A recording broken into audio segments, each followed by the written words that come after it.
मौसम का तो आना जाना बना रहेगा, लेकिन हर मौसम में एक ऐसा हेल्दी बाइट जो सेटिस्फाई करे आपके स्वीट क्रेविंग को और जिसे आप चलते फिरते खा सके, वो है यह नटी डिलीशियस ड्राई फ्रूट लड्डू। तो अब बिना देर किए चलिए बना लेते हैं। इसके लिए मैंने कुछ ड्राई फ्रूट्स लिए, तिल, मूंगफली, बादाम, काजू, अखरोट और साथ में गुड़। ये सभी मैंने सारे ड्राई फ्रूट्स छोटी छोटी कटोरी से एक एक कटोरी लिया है और उससे जो बड़ी कटोरी थी उससे मैंने तिल लिया। तिल को ब्राउन होने तक, गोल्डन ब्राउन होने तक रोस्ट कर लिया। अब पीनट्स को भी मैं रोस्ट कर लूँगी इस तरीके से। बादाम और काजू को भी मैंने रोस्ट करके ले लिया। अखरोट को छोड़कर सारे ड्राई फ्रूट्स को रोस्ट कर लेना है। इसे रोस्ट करने से इसका स्वाद बहुत बढ़ जाता है और बाइट बहुत क्रंची आती है, तो बहुत अच्छा लगता है खाने में। और इसे हम दो शेप देने वाले हैं, एक तो लड्डू का शेप रहेगा और एक चिक्की का शेप रहेगा, जो जिसे हम गुरपट्टी भी कहते हैं ना। तो जो जिसका बाइट लेना आपको आसान लगे आप वो शेप देकर बना सकते हैं। तो भुनने का काम हो गया। अब इसके लिए हमें गुड़ पाक बनाना है। तो उसके लिए मैंने हाफ़ kg गुड़ लिया है और लगभग पौने कप पानी डालकर इसे मेल्ट होने के लिए चढ़ा दिया। तो इस टाइम पे फ्लेम को फुल रखना है ताकि पानी में बॉयल जल्दी से आ जाए और हमारा गुड़ जल्दी से मेल्ट होने लग जाए। तो अब गुड़ को पिघलने देते हैं, तब तक हम नेक्स्ट स्टेप की तरफ बढ़ते हैं। तो ये जो ड्राई फ्रूट्स हमने भून कर रखा है ना, अब इसे छोटे छोटे टुकड़ों में कट करना है। इसे मिक्सी में चलाकर पीसना नहीं है, नहीं तो ये पाउडर फॉर्म में आ जाएगा, जो हमें नहीं चाहिए। हमें क्रंची बाइट चाहिए, इसलिए हम इसे छोटे छोटे टुकड़ों में कट कर लेंगे। तो अखरोट को हमने रोस्ट नहीं किया था, लेकिन इसे कट करके छोटे टुकड़े में कर लेना है इसको भी। और मूंगफली को जो हमने भुना था वो भी अब ठंडा हो चुका है और उसका छिलका बहुत आसानी से निकल रहा है। तो इस तरीके से थाली में लेकर हम इसे हल्के हाथों से रब कर देंगे, सारा छिलका निकल जाएगा और इस तरीके से फटक कर छिलका को अलग कर लेना है। एक और दूसरा तरीका है, अगर आपके पास स्पाइडर है ना, तो उसमें मूंगफली को डालकर हाथ से इस तरीके से रब कर देने से इसका सारा छिलका निकल जाता है।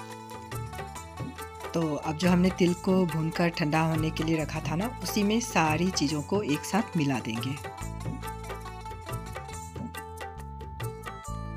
तो अब हमारा नटी मिक्सचर बहुत अच्छे से तैयार है।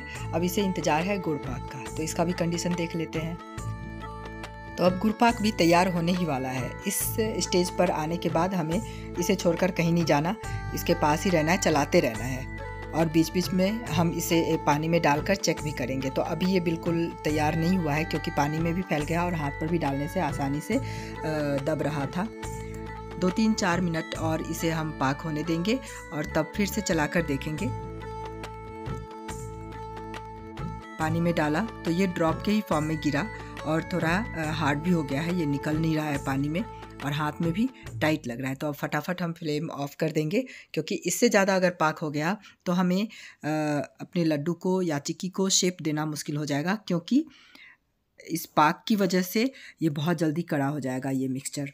तो हम थोड़ा थोड़ा करके, इस टाइम पे सावधानी भी बरतनी है क्योंकि गुड़ बहुत गर्म है, और जल्दबाजी भी करनी है क्योंकि गरम गरम में ही इसको मिक्स कर देना है आसानी से, ताकि हम इसको शेप भी दे पाएँ। थोड़ा गर्म रहेगा तभी हम शेप दे पाएंगे।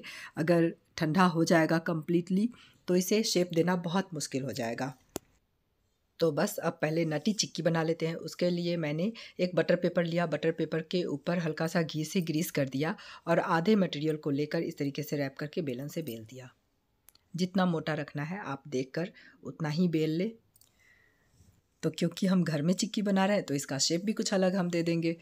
रेक्टेंगल और स्क्वायर तो मार्केट में दिखता ही रहता है, हम लोग ट्रायंगल बनाएंगे। तो देखिए, है ना ये one of the best shape chikki का, और खाने में भी उतना ही सुविधाजनक। किसी भी साइड से खाइए, कोई प्रॉब्लम नहीं होगी, और ब्यूटीफुल भी, डिलीशियस भी, न्यूट्रिशियस भी। तो अब फटाफट हम लड्डू का भी शेप दे देंगे। जब तक ये मटेरियल गर्म है उसी टाइम हमें लड्डू का शेप फटाफट दे देना है। अगर ये ठंडी हो जाएगी तो हम लड्डू नहीं बना पाएंगे। ये इतनी न्यूट्रिशियस, डिलीशियस और हेल्दी लड्डू है कि आप इसे चलते फिरते खाएंगे। आपको कभी बहुत ज़्यादा मीठा खा लेने की वजह से अफसोस नहीं होगा, क्योंकि ये गुड़ में बना हुआ है। तो आप भी इस लड्डू को बनाइए और इसके स्वाद का और न्यूट्रिशन का लाभ उठाइए। तो मुझे इसका ट्रायंगल शेप बहुत ही सुंदर लगा।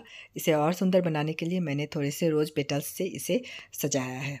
तो आप भी इस लड्डू को ज़रूर से बनाइए और इसके स्वाद को एंजॉय करिए।